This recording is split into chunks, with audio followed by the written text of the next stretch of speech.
আসসালামু আলাইকুম সবাইকে। তো দিনাজপুর বোর্ডের এসএসসি পরীক্ষা শেষে এমসিকিউ সমাধান নিয়ে এসেছি। তো এটিতে আপনারা 100% একুরেট উত্তর পাবেন। তো এর জন্য অবশ্যই এই ভিডিওটি দেখতে হবে, সম্পূর্ণ ভিডিওটি দেখবেন এবং আমাদের চ্যানেলটিকে এখন পর্যন্ত সাবস্ক্রাইব করে না থাকলে চ্যানেলটিকে সাবস্ক্রাইব করে আমাদের সাথেই যুক্ত হয়ে থাকবেন। তো দেখুন, 1 নম্বরের উত্তর হচ্ছে অভাগীর স্বর্গ গল্প অনুযায়ী সন্তানের নামকরণকালে বিধাতা পুরুষ অন্তরিক্ষে বসে কি করেন? প্রতিবাদ। 2 এর উত্তর হচ্ছে মিঠু। 3 এর উত্তর হচ্ছে লক্ষ্মী বউ। 4 এর উত্তর হচ্ছে মানুষ কবিতায় ভোকারি কতদিন ধরে অভুক্ত ছিল? 7 দিন। 5 এর উত্তর হচ্ছে আমাটির ভেপু গল্পের সর্বজয় চরিত্র প্রকাশ পেয়েছে। তো এটি হচ্ছে 1, 2 ও 3। 6 এর উত্তর হচ্ছে খ নম্বর অপ্রয়োজনের। তো দেখুন, এখানে একটি উদ্দীপক দেওয়া রয়েছে, তো আপনারা একটু পড়ে নেবেন। 7 নম্বরের উত্তর হচ্ছে 1 ও 2 মানুষ হতে এবং মানবিক হতে। 8 এর উত্তর হচ্ছে হরপন মৌলা কাকে বলে? যে সকল কাজ। এটি হচ্ছে ঘ নম্বর উত্তর, যে সকল কাজ করতে পারে। 9 এর উত্তর হচ্ছে সংকোচ। 10 এর উত্তর হচ্ছে 1 ও 2। 11 এর উত্তর হচ্ছে ঐক্য। 12 এর উত্তর হচ্ছে ক নম্বর পাশ্চাত্য। 13 নম্বরের উত্তর হচ্ছে ঘ কুকুরের কষ্ট। এরপর আসি 14 নম্বর। 14 নম্বরের উত্তর হচ্ছে আধুনিক শিক্ষার কর্মনাশা স্রোত বলতে বোঝানো হয়েছে 1, 2 ও 3 এবং 15 এর উত্তর হচ্ছে সুমহান। 16 নম্বরের উত্তর হচ্ছে খ মর্মী সাধনা। 17 এর উত্তর হচ্ছে জীবন সঙ্গীত কবিতে কবি মানুষকে কাজ করতে বলেছেন কেন? এটি হচ্ছে গ নাম্বার।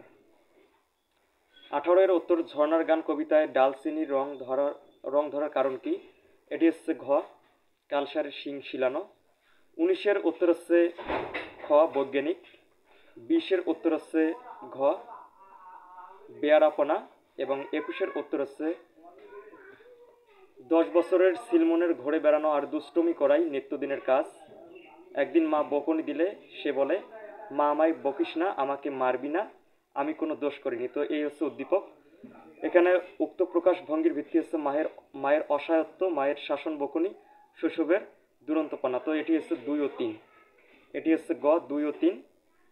এরপর হচ্ছে 22। 22 এর উত্তর হচ্ছে ক সাহসী লোক। 23 এর উত্তর শুভা গল্পে শুভার জীবনচিত্রের সাথে প্রকৃতির সাদৃশ্য কিসে? তো এটি হচ্ছে ভাষায়, ঘ নম্বর ভাষায়। 24 বাংলা ভাষা ও সাহিত্যের প্রথম নিদর্শন কোনটি?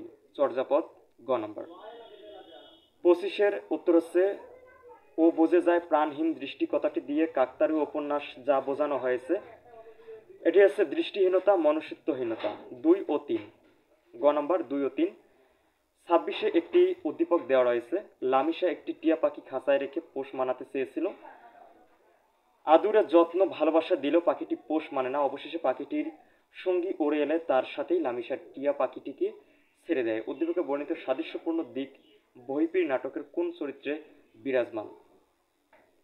তো এটি পেন্ডিং থাকলো, এটি অবশ্যই কমেন্ট বক্সে আপনারা দেখবেন, আপডেট করা হবে। এরপর হচ্ছে লামিশা, তো নিয়ে এটি আমরা পেন্ডিংয়ে রাখলাম। 28 নাম্বার হচ্ছে সনেটের অষ্টকের অন্তমিল যখন ক খ খ ক ক খ আবার খ ক, তখন ষষ্ঠকের অন্তমিল কি হবে?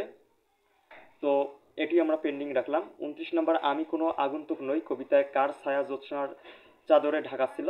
নিশিন্দা। তো যে 2-1টি আমি পেন্ডিংয়ে রাখলাম, এটি যদি আপনি শিওর হয়ে থাকেন তাহলে আপনি উত্তরটি কমেন্টে বলে দিবেন, তাহলে সবার জন্য ভালো হবে, সবার জন্য উপকার হবে, যারা উত্তরগুলো খুঁজতেছে তাদের জন্য হেল্পফুল হবে। আমরা তো আপডেট করবই, তো তার আগে আপনি যদি আপডেট করতে পারেন সেক্ষেত্রে আরও ভালো।